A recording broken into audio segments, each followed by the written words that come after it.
জুমার দিনের প্রথম সুন্নত হচ্ছে জুমার দিনের ফজরের নামাজটা জামাতে পড়া। সবাই কয় খাইছে, হুজুরে ধরছে জায়গা মতো, আসল জায়গায়। জুমার নামাজের প্রথম সুন্নত হচ্ছে ফজরের নামাজটা কি পড়া? জামাতে। আফদালুস সালাওয়াত ইনদাল্লাহি সালাতুল ফাজরি ফি ইয়াউমিল জুমআতি ফি জামাআহ। বিশ্বনবী বললেন জুমার নামাজের 15টা সুন্নত মুখস্থ রাখতে হবে। 1 নাম্বার সুন্নত ফজরের সালাত জামাতে পড়তে হবে। 2 নামাজ মুনাফিকদের কাছে সবচেয়ে কঠিন, একটা হচ্ছে ফজরের নামাজ আর একটা এশার নামাজ। এক আলেমকে জিজ্ঞেস করা হলো ফজরের বাতাসটা এত ঠান্ডা আর স্নিগ্ধ কেন? আলেম উত্তর দিয়েছিল কারণ ফজরের বাতাসে মুনাফিকদের নাকের দুর্গন্ধ মিশে না। ফজরের বাতাসটা স্নিগ্ধ, ফজরের সময় আল্লাহওয়ালাদের আনাগোনা, মুসল্লিদের আনাগোনা, ইসলামের পক্ষের শক্তির আনাগোনা। চিল্লায় বলেন ঠিক কিনা? মসজিদে নববীতে জুমার নামাজের দৃশ্য আর ফজরের নামাজের দৃশ্য ছিল এক। বাংলাদেশে ফজরের নামাজের দৃশ্য আর জুমার নামাজের দৃশ্য এক নাকি? ফজরের নামাজের সময় মুসল্লি নাই, এক কাতারও হয় না। আর জুমার নামাজে পাক্কা মুসল্লি দেরি করে গেলে বারান্দায়ও জায়গা পায় না। কথা কন। তাহলে ফজরের নামাজটা আমরা জামাতে পড়ব ইনশাআল্লাহ। এত আসতে আরো জোরে পড়েন ইনশাআল্লাহ। মনে থাকবে? 2 নম্বর সুন্নাহ হচ্ছে আসওয়াক, মিসওয়াক করা। মাথরাতুন লিল ফাম মারদাতুন লির রাব। মিসওয়াক করলে দাঁত পরিষ্কার থাকে, আল্লাহ খুশি হয়ে যায়। বিশ্বনবী বলেছেন যদি আমার উম্মতের জন্য কষ্ট না হতো প্রত্যেক নামাজের আগে মিসওয়াক করা আমি ফরজ করে দিতাম।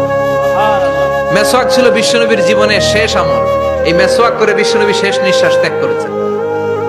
আপনার নবী আমার নবী, ওনার জীবনের সর্বশেষ আমল ছিল কি? সুবহানাল্লাহ কইবেন না? বিশ্বনবী জাইতুনের ডাল দিয়ে মিসওয়াক করতেন। বিশ্বনবী বলতেন নি'মা সিওয়াকিয়া যাইতুন ফাইন্নাহু সিওয়াকি ওয়া সিওয়াকুল আমবিয়া মিন ক্বাবলি। জাইতুনের ডালের মিসওয়াক কতই না ভালো, কারণ এটা দিয়ে আমিও মিসওয়াক করি, আমার আগে সব নবীরাই জাইতুনের ডাল দিয়ে মিসওয়াক করেছে। 3 নাম্বার হচ্ছে দুহুন, তেল মালিশ করবেন। বিশ্বনবী জাইতুনের তেল চুলে আর গায়ে দিতেন। বিশ্বনবী বলতেন ওয়াদাহিনু ফাইন্না ফিত তাদহিনি বারাকাত। তেল খাও, তেল দাও, তেল মালিশ করো, তেলের ভেতরে আল্লাহ বরকত ঢুকাইয়া দিছে। তেল দিবেন তো? 4 নম্বরে আত্তিব, জুমার দিনে সুগন্ধি লাগিয়ে যাওয়া সুন্নাত। লাগাবেন? লাগাতে রাজি আছেন? বিশ্বনবী বলতেন এই দুনিয়ার 3টা জিনিস আমার কাছে সবচাইতে প্রিয়। হুব্বিবা ইলাইয়া মিন দুনিয়াকুম সালাস। 1 হচ্ছে আন-নিসা, নারীদেরকে আমি পছন্দ করি। 2 হচ্ছে আত্তিব, সুগন্ধি লাগাতে আমি পছন্দ করি। বিশ্বনবীরে কেউ সুগন্ধি হাদিয়া দিছে, বিশ্বনবী নেয় না, এরকম কোন ঘটনা ঘটে নাই। আল্লাহু আকবার। তো আইনি ফিস সালাহ, নামাজের মধ্যে যখন আমি দাঁড়িয়ে যাই আমার চক্ষুটারে ঠান্ডা করে দেয় কে? আবার বিশ্বনবী বলতেন আরবাউন মিন সুনানিল মুরসালিন। 4টা সুন্নাত সব নবীদের সুন্নাত। 1 নম্বরে আল হায়া মানে লজ্জা। আরেক বর্ণনা এসেছে আল খিতান মানে সুন্নাতে খাতনা, এটা সব নবীদের ছিল। আর সেওয়াক, সব নবীরা মিসওয়াক করেছেন। আত্তিব, সব নবীরা আতর লাগিয়েছেন। আর নিকাহ, সব নবীরা বিয়েও করেছেন। চিল্লায় পড়েন আল্লাহু আকবার। আর লিবাস আহসানাস সিয়াব, সুন্দর জামা পরা। নট নেসেসারি যে নতুন জামা হতে হবে, পুরাতন জামাও ধুয়ে আয়রন করে পরলে একটা সৌন্দর্য আছে না নাই? ইন্নাল্লাহা জামিল ওয়া ইউহিব্বুল জামাল। আল্লাহ নিজে সুন্দর, সৌন্দর্যকে আল্লাহ পছন্দ করেন। পৃথিবীতে সবচেয়ে সুন্দর কে? পৃথিবী সুন্দর, মানুষ সুন্দর, আসমান সুন্দর, জমিন সুন্দর, সুন্দরে সুন্দরে পাল্লা। জানি না কত সুন্দর তুমি আল্লাহ, জানি না কত সুন্দর তুমি আল্লাহ। সুবহানাল্লাহ পড়েন। ইন্নাল্লাহা ইউহিব্বু আইয়ারা আসারা নি'মাতিহি আলা আবদিহি। আল্লাহ তার বান্দার উপর তার নেয়ামতের ছিটেফোঁটা দেখতে চান। আপনি যদি ধনী হন দামি জামা পরবেন, সুন্দর জামা পরবেন। অনেকে আছে অনেক ধনী কিপটুসের মতো সিরা জামা পরে, আছে না নাই? আপনি ধনী মানুষ, আপনি সিরা জামা পরছেন কেন? আপনার যে সম্পদ আছে এটার বহিঃপ্রকাশ আল্লাহ দেখতে পছন্দ করে। আপনাকে যে আল্লাহ কি নাজ নেয়ামত দিয়েছে, অহংকার ছাড়া স্বাভাবিক বহিঃপ্রকাশটা আল্লাহ দেখতে পছন্দ করে। কোন সুবহানাল্লাহ।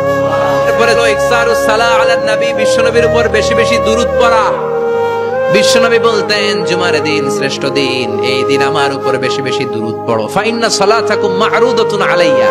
কেননা তোমরা যে আমার উপর দুরূদ পড়ো, আমি মরে যাওয়ার পরে এই দুরূদগুলো কে পাঠিয়েছে তার নাম, তার বাবার নাম সহ ফেরেশতারা আমার কবরে দিয়ে আসে।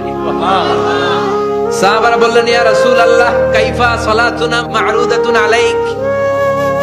আপনি মরে যাওয়ার পরে আমাদের দুরূদ কেমন করে আপনি দেখবেন? ওয়াকাদ আরিমতা, আপনি তো পচে গলে মাটির সাথে মিশে যাবেন। বিশ্বনবী বলেন ইন্নাল্লাহা হাররামা আলাল আরদি আন তাকুলা আজসাদাল আম্বিয়া, নবীদের লাশকে খেয়ে ফেলা, নবীদের লাশকে পচিয়ে ফেলা জমিনের সব মাটির জন্য আল্লাহ হারাম করে দিয়েছে। নবীদের লাশ পচে না, নবীদের লাশ গলে না। যারাই বিশ্বনবীর উপর দুরূদ পড়বেন, আপনার নাম সহ, আপনার বাবার নাম সহ, মালাইকাতু সাইয়াহিন, একদল ফেরেশতা আছে শুধু রাউন্ড দেয় গোটা ওয়ার্ল্ডে। কারা বিশ্বনবীর উপর দুরূদ পড়েছে, এই দুরূদ নিয়ে, এই নাম নিয়ে বিশ্বনবীর কবরে তারা পৌঁছে দেয়। চিল্লায় পড়েন আল্লাহু আকবার। এরপরে বিশ্বনবী বলতেন জুমার দিনে সূরাতুল কাহাফ পড়বা, কাহাফ পড়া সুন্নাহ। সূরাতুল কাহাফ পড়তে রাজি আছেন? রাজি আছেন তো? 18 নম্বর সূরা, কোরআনের একেবারে মাঝখানের সূরা। আলহামদুলিল্লাহিল্লাযী আনজালা আলা আবদিহিল কিতাবা ওয়া লাম ইয়াজআল লাহু ইওয়াজা, এই আয়াত দিয়ে শুরু হয়েছে, শেষ করা হয়েছে ফামান কানা ইয়ারজু লিকা রাব্বিহি ফালইআমাল আমালান সালিহা ওয়া লা ইউশরিক বিইবাদাতি রাব্বিহি। আর মাঝখানে আছে ওয়ালিয়াতালাত্তাফ।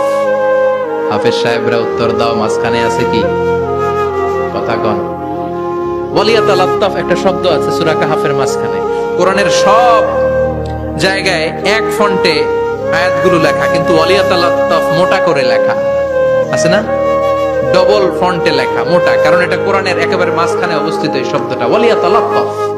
এর আগে যত শব্দ এর পরে তত শব্দ, এর আগে যত কোরআনের অক্ষর এর পরে তত অক্ষর। সুবহানাল্লাহ বাড়িতে গিয়া বিষ্ণু বললেন সূরাতুল কাহাফ যে তেলাওয়াত করবে ইয়াকুনু লাহু নূর, এই সূরাতুল কাহাফ কিয়ামতের দিন তার সামনে বিশাল একটা আলো হয়ে আসবে। এই আলো দিয়ে পুলসিরাত পার হয়ে ওই বান্দা জান্নাতের ভেতরে ঢুকে যাবে।